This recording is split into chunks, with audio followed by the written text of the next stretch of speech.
This game makes me freaking sick, man. The amount of cheaters lately in Dead by Daylight has been ridiculous.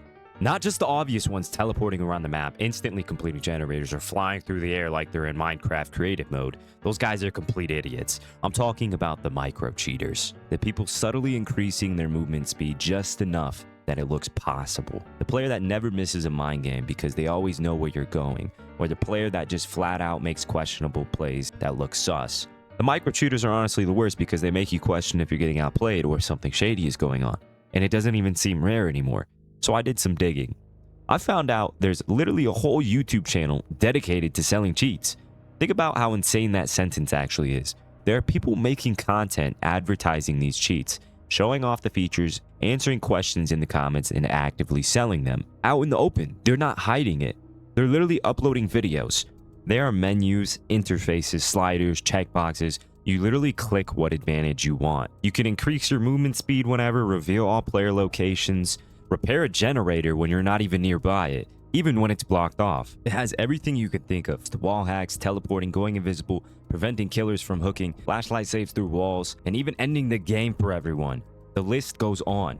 These aren't old videos from years ago either. This is recent footage and software you're seeing that I found. All of these things are able to bypass the game's anti-cheat. Now, before we continue, I'm not promoting this in any way, shape, or form.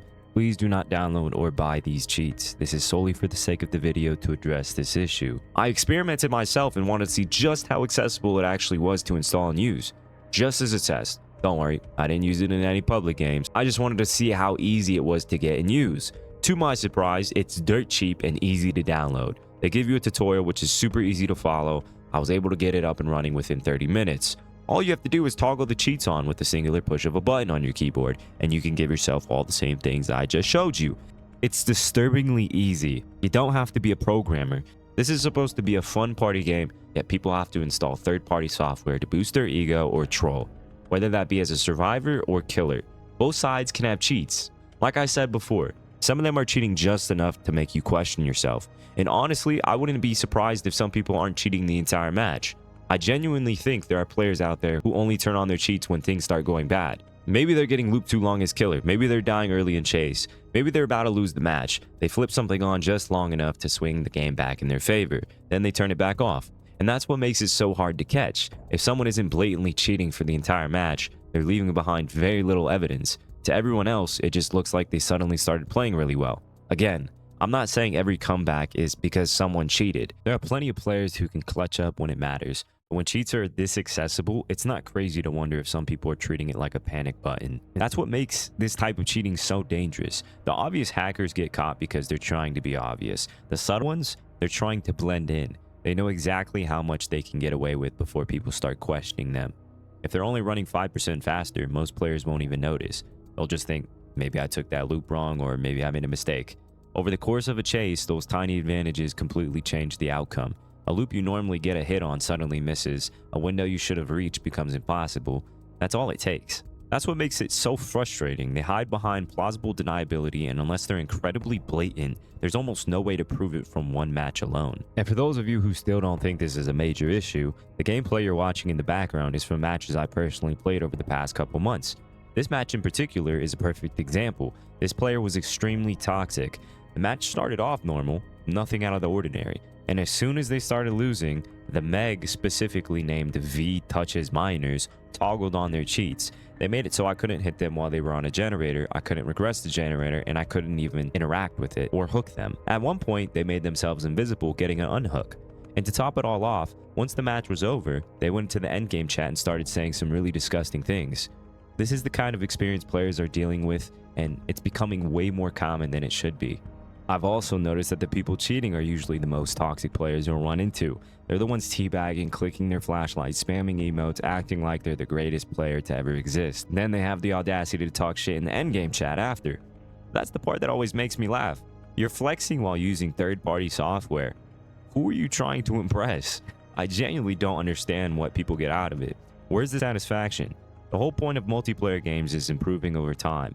Learning from your mistakes, getting better in chase, making smarter decisions, earning your wins.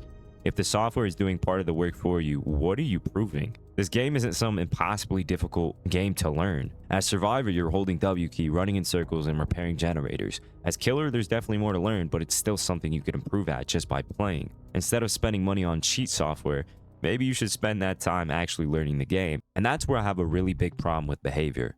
What the hell are the devs doing? Why isn't your anti-cheat system working? Behavior is probably the slowest team of developers I've ever seen. Everything they do seems painfully slow, especially compared to other games. About a month ago, they addressed they were aware of the amount of cheaters and are supposedly working on an immediate fix for their broken anti-cheat. That was over a month and a half ago. And still nothing since. No news, no fixes, nada. You'd think they'd have a better sense of urgency with how long this has been going on. What's taking them so long? They know there's an issue, but have yet to fix it in any capacity.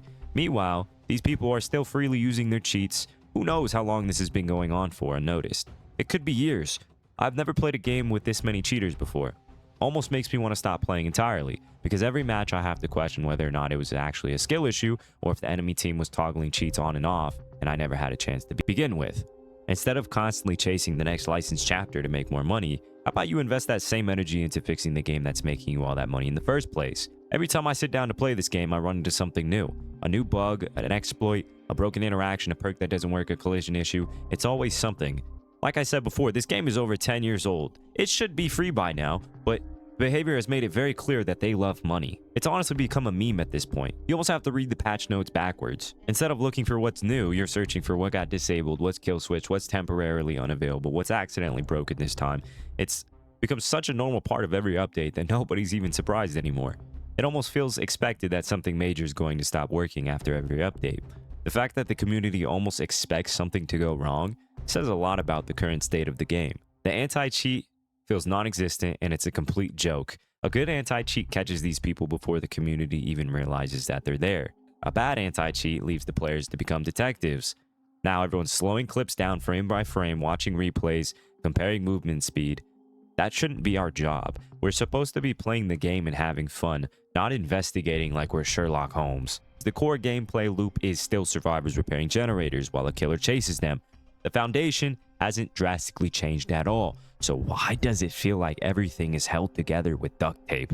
I played this game since it came out. I create content and want to enjoy playing it. That's exactly why I'm so critical of it. I want it to be better because right now it feels like the developers are spending more time selling new content than making sure the game actually works the way it's supposed to. After 10 years, you'd expect the game to become more stable, not feel like every major patch introduces a brand new collection of problems. Something else that really bothers me is the reporting system. How many people actually feel like the reports accomplish something? Seriously, most people hit report, write their explanation, submit it, and never hear another thing about it. No confirmation, no feedback, no indication anything happened to that player. It's like throwing your report into the void. I'm not saying every report deserves a response. Obviously, that's unrealistic, but players need confidence that something is actually happening behind the scenes. Because right now, it often feels like nothing is happening. And that's dangerous because eventually people are just going to stop reporting altogether because they have no confidence that the developers are going to do anything about it. And I think this is why so many longtime players like myself feel burned out of this game. It's not one massive problem. It's hundreds of tiny frustrations that have been piling up over the years. You can't even defend behavior anymore. I don't doubt that the developers are working hard to some capacity, but effort doesn't automatically equal results. At some point, players judge the game by what they experience, not by what happens behind closed doors. If players continue running into bugs every single session and cheaters, they aren't going to care how complicated the engine is. They're going to care that the game they paid for isn't functioning properly. This is a 10-year-old game that is still $20, sometimes even $30. This game is lucky that there isn't another competing platform because so many people would jump ship if the opportunity presented itself. I put thousands of hours into this game. I want it to succeed for another 10 years, but I'm honestly surprised it hasn't died yet with all things considered. It constantly feels like it's fighting against itself. The gameplay is fun when everything works, but when everything works is the goal, I think that speaks volume about how broken the game actually is. There isn't another game quite like Dead by Daylight. That's probably the biggest reason it survived this long. The core gameplay is genuinely addictive. Landing the perfect mind game, saving someone at the last second, getting a 4K as a killer. Those moments are why we play the game. And that's why people keep coming back. Not because the game is polished, but because underneath all those problems, it's an amazing idea. Imagine consistent servers, reliable hit registration, stronger anti-cheat, better matchmaking, more optimization. Suddenly, you're not just maintaining the game like you're supposed to, you're elevating it. I genuinely don't want this video to come across like I hate Dead by Daylight, because I don't. If I hated the game, I would have quit years ago. I wouldn't spend hours making videos about it. I wouldn't have thousands of hours played. People criticize things they care about. When longtime players stop complaining, that's usually because they've already left. Yes, I'm frustrated. I think behavior moves way too slowly. I think the anti-cheat situation has gone on far longer than it should have. I think major updates need more quality of life changes, and I think the overall health of the game deserves to become the #1 priority for a while. But none of that matters if players slowly lose faith that the game itself isn't functioning. At the end of the day, that's all people truly want, including myself. A game where wins feel actually earned and losses feel deserved, and definitely not by someone running cheat software in the background. Anyways, to all you cheaters out there, you are the definition of a skill issue, and you are probably one of the most pathetic human beings to ever walk this earth. And for those of you who made it this far into the video, I love you. Please like and subscribe, and I'll catch you guys in the next one.